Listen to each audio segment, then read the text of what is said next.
The death toll and damage estimates continue to rise in the wake of the earthquake and the ensuing tropical depression that wreaked havoc on Haiti. As of today, there have been more than 2,100 reported deaths, with 12,000 people injured and more than 75,000 homes that have either been destroyed or damaged. Haiti's hospitals, also badly damaged, are attempting to treat an overwhelming number of patients given the beds and resources they have at their disposal. While Haiti still faces an incredible amount of government instability in the wake of its president's assassination, outside organizations in the country have lined up to provide aid. Haiti is relying on donor countries and organizations to provide assistance to the 600,000 plus Haitians in need.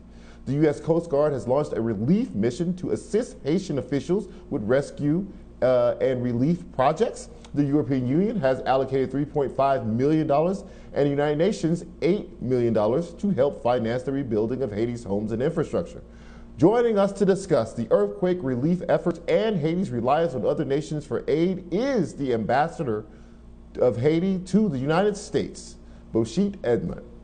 Ambassador Edmond, could you just first of all bring us up to date on the condition in the country on the ground tonight? Thank you, Charles, for having me. I believe the condition is a very dire one, and particularly in the southern part of the country, because after the earthquake, we had to face a tropical depression, Grace, that poured a lot of water when over the affected areas. And as you know, a lot of families that have been without any shelter, and in the meantime, because we have not done yet with the amount of the tents and shelter, public shelter we want to raise. And as you know, people are really scared to go into the public facilities because of the aftershocks. So they have to, make sure that we set up tents outside, and so they will get some shelter if in case they will come back again, they will be protected there.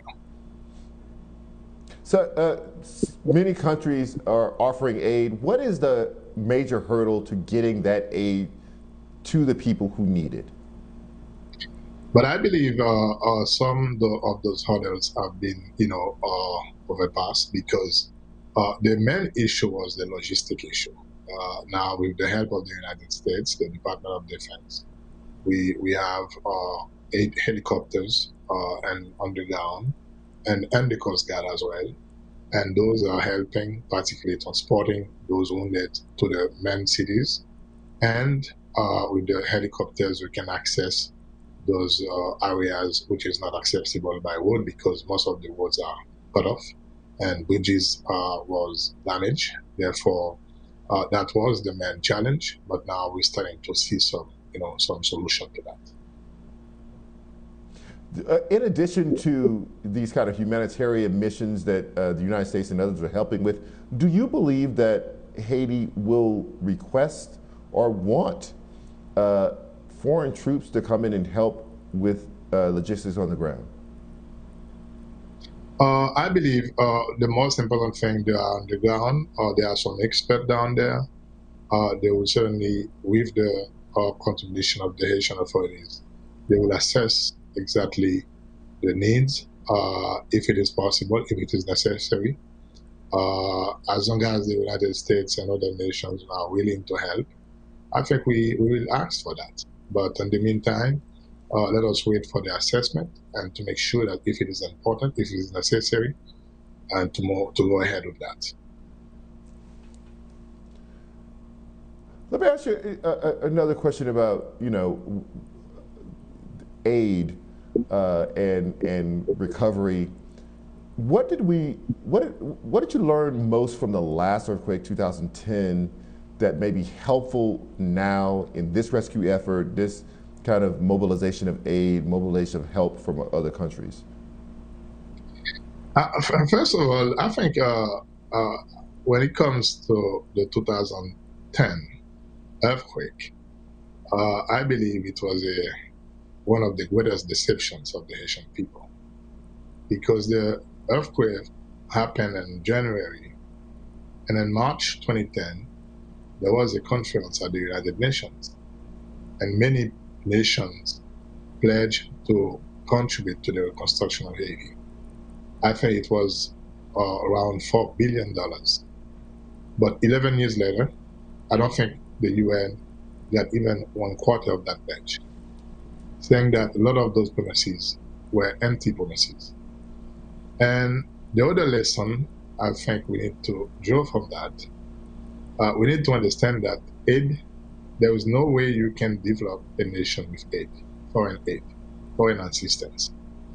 I'm not saying that this is unimportant for a country like Haiti, but it is not the solution. The solution is to help those countries to attract foreign and direct investment so they can develop their own economies. Because the aid money, most of the time, on every dollar, 85 cents may go back to the country of origin. Therefore, none of the money will remain for the real purpose of development. So I think those are two very important lessons that we have to draw from the catastrophe of 2010.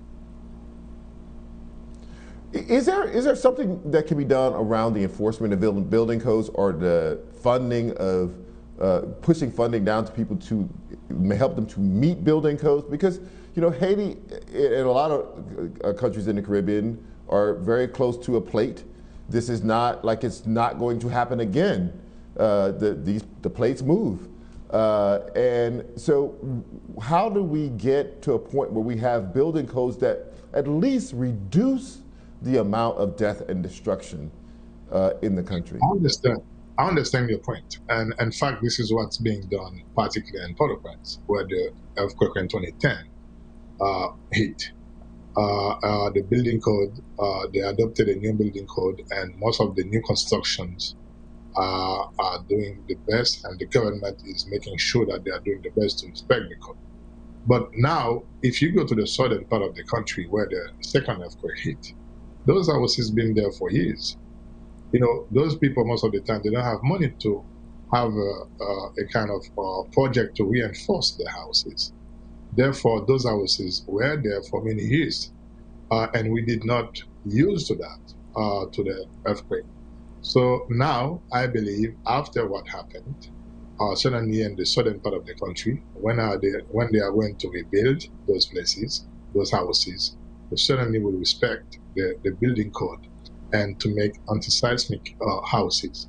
But I understand that we need to enforce the building code. But in the case of the southern part of Haiti, where the earthquake hit on Saturday, those houses were there for many years. Therefore, we couldn't do anything about that. Right. Speaking of rebuilding, how prevalent is kind of homeowners insurance in Haiti or that particular part of Haiti? Will people have insurance money to rebuild, or will they just be starting from scratch with whatever money they can get from grants and government? I believe there is no such thing of insurance. I believe they will have to rely on the government grants and other personal actions. But I believe in certain areas where the people cannot afford to build a house, I believe that there's going to be some government project to rebuild the houses and to make sure that they have a shelter.